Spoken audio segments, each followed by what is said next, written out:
السلام علیکم ورحمۃ اللہ تعالی وبرکاتہ نحمدہ ونصلی ونسلم علی سیدنا و مولانا محمد رسولہ النبی الامین المکین الحنین الکریم الرؤوف الرحیم وعلی آلہ الطیبین الطاہرین وصحبہ الکرام المتقین المخلصین وجمیع الاولیاء والصالحین وعلینا معہم اجمعین اما بعد۔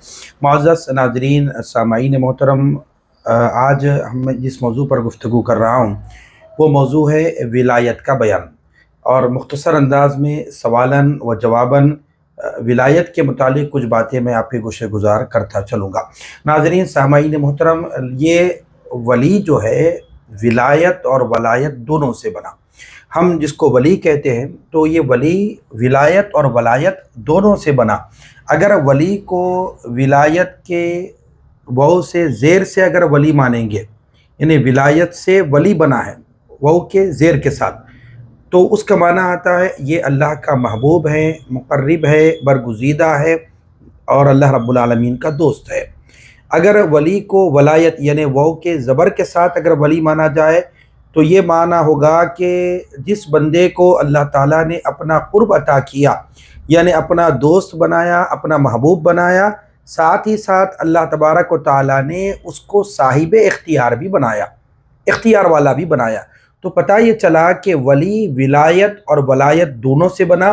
اگر ولی کو ولایت سے مانیں گے تو اللہ کا دوست ہوگا، اور ولی کو ولایت سے مانیں گے تو وہ اللہ رب العالمین کا جہاں دوست ہے وہیں پر اللہ رب العالمین اس بندے کو صاحب اختیار بنا دیتا ہے، یعنی جہاں اپنا قرب عطا کرتا ہے وہیں پر اللہ اس بندے کو اختیار والا بھی بنا دیتا ہے۔ جیسا کہ آپ نے دیکھا ہوگا دکن کی تاریخ میں حضرت ابو الحسن تاناشاہ، یہ جو ہے شاہ راجو خطال حسینی رحمۃ اللہ تعالیٰ علیہ کے ایک جو ہے مرید تھے ابو الحسن تاناشاہ۔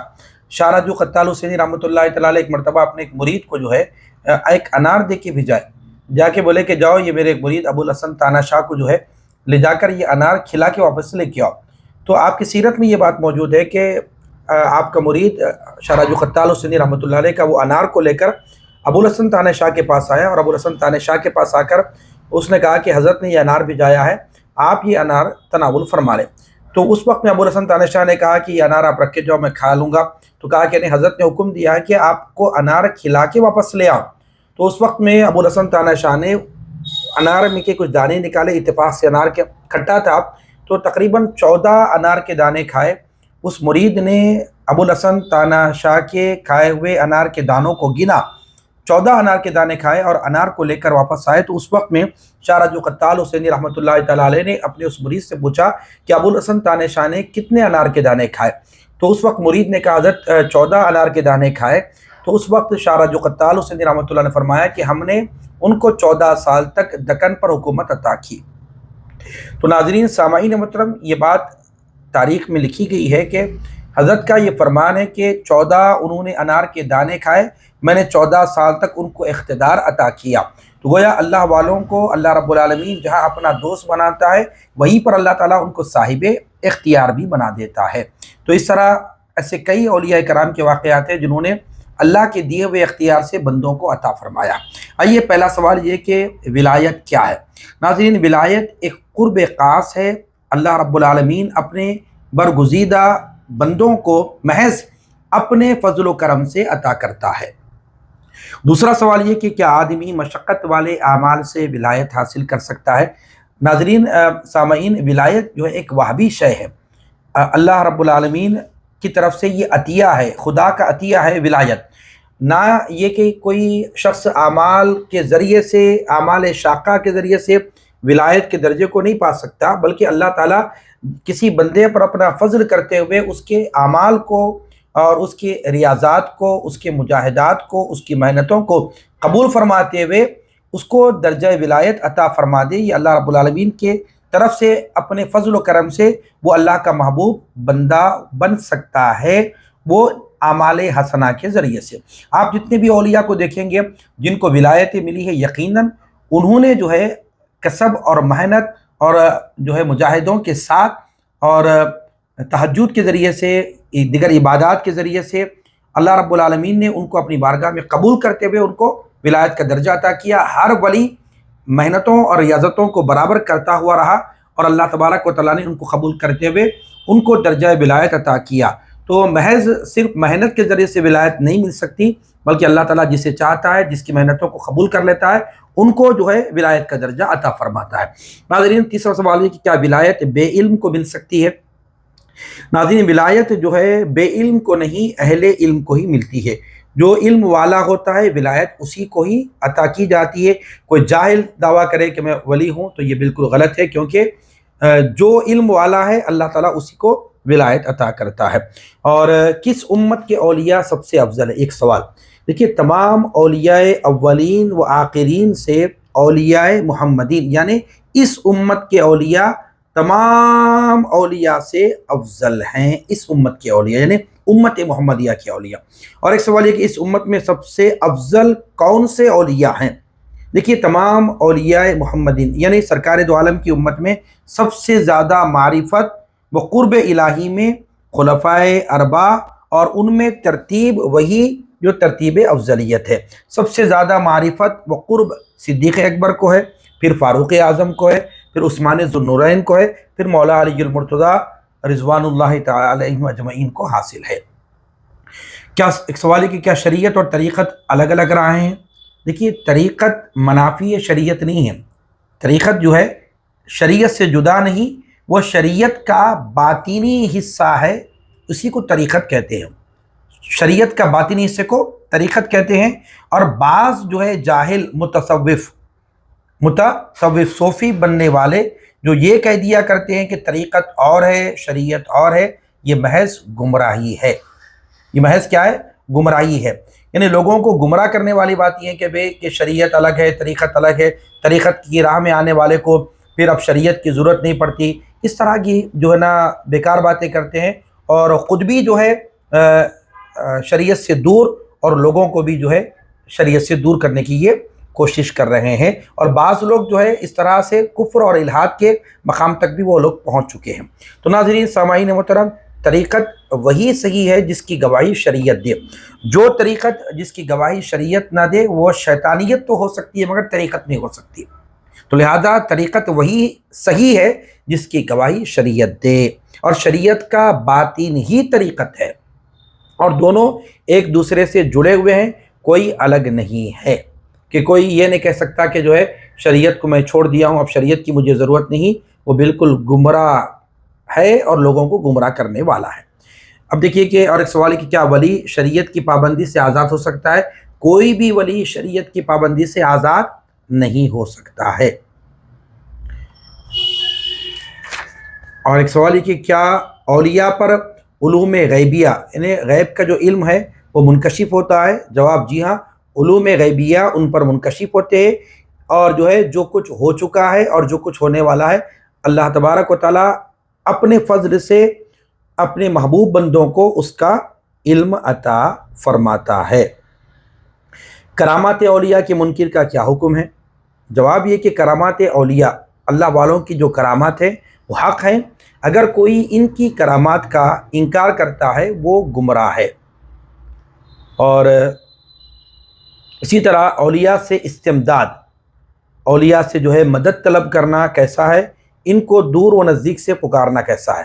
دیکھیے، اولیاء کرام جو اللہ رب العالمین کے محبوبین ہیں، ان سے استمداد یا استعانت یعنی ان سے مدد طلب کرنا اور ان کو مدد کے لیے پکارنا، یہ جو ہے نا اللہ والے جو ہوتے ہیں وہ یقیناً اپنے اللہ کے عطا کیے ہوئے اختیار سے وہ بندوں کی جو ہے مدد فرماتے ہیں اور ان کی جو ہے نا استمداد کرتے ہیں، اور جو ان سے دعا مانگتا ہے تو اللہ کے اس محبوب بندے ان کو عطا بھی کرتے ہیں۔ دیکھیے ناظرین سامعین محترم، دیکھیے اللہ کے جو محبوب بندے ہوتے ہیں وہ عطا کرتے ہیں تو اللہ کے دیے ہوئے اس اختیار سے وہ بندوں کو عطا کرتے ہیں۔ ایسا نہیں کہ ان کے پاس جو کچھ ہے اللہ کا دیا ہوا ہے اور اللہ کے پاس جو کچھ ہے وہ از خود ہے، اس کو کسی نے عطا نہیں کیا۔ کوئی یہ عقیدہ رکھے کہ میں فلاں بزرگ کے پاس گیا اور ان کی بارگاہ میں حاضری دیا اور میں نے اپنا ایک معروضہ رکھا اور میں نے کچھ نیت کی اور ان سے میں نے کچھ طلب کیا، تو مانگنے والا اللہ والوں کے پاس وہ اس نیت کے ساتھ نہیں جاتا کہ یہ اللہ کے برابر ہے، یہ دے سکتے۔ یقیناً یہ اللہ کے محبوب بندے ہیں، اللہ کے دیے ہوئے اختیار سے وہ بندوں کو نوازتے ہیں، بندوں کو عطا کرتے ہیں، اور جانے والا یہ خود کہہ کے جاتا ہے کہ یہ ولی اللہ ہے، اللہ کا ولی ہے۔ گویا کوئی اللہ کا ولی سمجھ کر جا کر اس اللہ کے محبوب بندے سے مدد کے لیے کوئی معروضہ رکھتا ہے یا مانگتا ہے، تو گویا اس کا یہ عقیدہ نہیں ہے، یہ اللہ کے برابر نہیں ہے، بلکہ ایسا نہیں ہے، بلکہ جو ہے ان کا عقیدہ یہ کہ اللہ کے محبوب بندے ہیں، یہ اللہ کے برابر نہیں ہو سکتے۔ اللہ رب العالمین اپنے فضل سے ان کو صاحب اختیار بنایا، تو گویا محبوب بندوں کی بارگاہ میں حاضری دینا اور ان سے طلب کرنا، ان سے سوال کرنا، ان سے مدد طلب کرنا، گویا یہ درست اور جائز ہے۔ اور اسی طرح جو ایک سوال ہے کہ اولیاء کے مزارات پر حاضری دینا کیسا ہے؟ دیکھیے جواب یہ کہ ان کے مزارات پر حاضری مسلمان کے لیے جو ہے سعادت و باعث برکت ہے۔ اللہ والوں کی بارگاہ میں حاضری دینا یہ بہت بڑی سعادت کی بات ہے اور بہت بڑی برکتوں کی بات ہے۔ کیا اولیاء اکرام قبروں میں زندہ ہوتے ہیں؟ جی ہاں، اولیاء کرام جو ہے اپنی قبروں میں حیات ابدی کے ساتھ زندہ ہیں۔ ان کے علم، ان کا دیکھنا، ان کا سننا، اور جو ہے ان کا علم، ان کا ادراک، ان کی سماعت اور ان کا سننا، ان کا دیکھنا پہلے کی بنسبت بہت زیادہ قوی ہو جاتا ہے۔ تو اور ایک سوال یہ کہ اولیاء کرام کو ایصال ثواب کرنے کا کیا فائدہ؟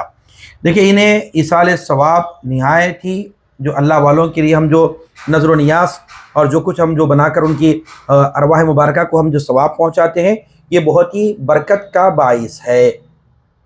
اس لیے بزرگان دین کی 11ویں شریف بھی منعقد کرتے، پیران پیر کی 6ٹھی شریف حضرت غریب نواز رحمۃ اللہ تعالیٰ علیہ کی، اسی طرح اولیاء کرام کے اعراض کے موقع پر جو ہے کچھ بنا کر جو ہے ان کے نام سے ثواب کی محفل منعقد کی جاتی ہے اور ان کی بارگاہ میں نذرانہ پیش کیا جاتا ہے اور ایصال ثواب کی غرض سے فاتحہ وغیرہ منعقد کی جاتی ہے، تو یہ جو ہے باعث برکت ہوتی ہے۔ اور ایک سوال ہے کہ پیر کس کو بنانا چاہیے، یعنی اگر کوئی بیعت کرنا چاہتا ہے تو پیر کیسا ہونا چاہیے؟ دیکھیے جواب پیری کے لیے، یعنی پیر بننے کے لیے، پیر ہونے کے لیے 4 شرطیں ہیں، اور جو ہے جو بھی شخص ہے بیعت کرنا چاہتا ہے تو پہلے یہ جو ہے بیعت سے پہلے اپنے پیر کے اندر یہ 4 چیزوں کو وہ ضرور دیکھے۔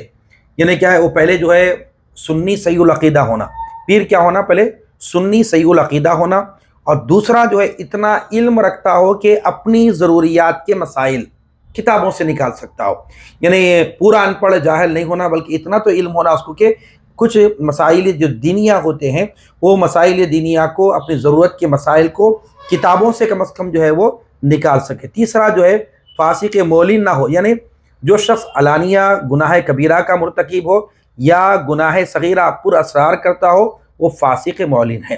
تو گویا فاسق معلن یعنی جو شخص علانیہ طور پر کبیرہ گناہ کا مرتکب ہے یا گناہ صغیرہ جو ہے اس کا عادی ہے، تو لہٰذا اس کے بھی ہاتھ پر بیعت نہ کیا جائے۔ چوتھا جو ہے اس کا سلسلہ نبی کریم صلی اللہ علیہ وسلم تک متصل ہو، یعنی جو سلسلہ طریق ہوتا ہے، وہ شجرہ بھی جو ہوتا ہے وہ اس کا شجرہ بھی سلسلہ نبی کریم صلی اللہ علیہ وسلم تک جا کر اس کا شجرہ ملتا ہو، یعنی بیعت طریقت میں جو شجرہ ہوتا ہے وہ شجرہ جو ہے اس کے پاس بھی صحیح ہونا چاہیے۔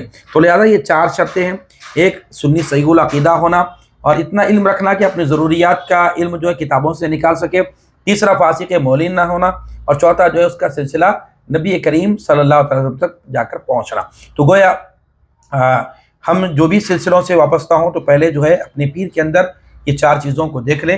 یہ چند باتیں میں نے آپ کے سامنے رکھی۔ اللہ رب العالمین کی بارگاہ میں دست بدعا ہوں، پروردگار عالم ہم سب کو میرے مولا اولیاء کرام صالحین ان کے مقام و مرتبے کو سمجھنے اور اللہ والوں سے محبت کرنے اور ان کی تعلیمات پر عمل کرنے کی توفیق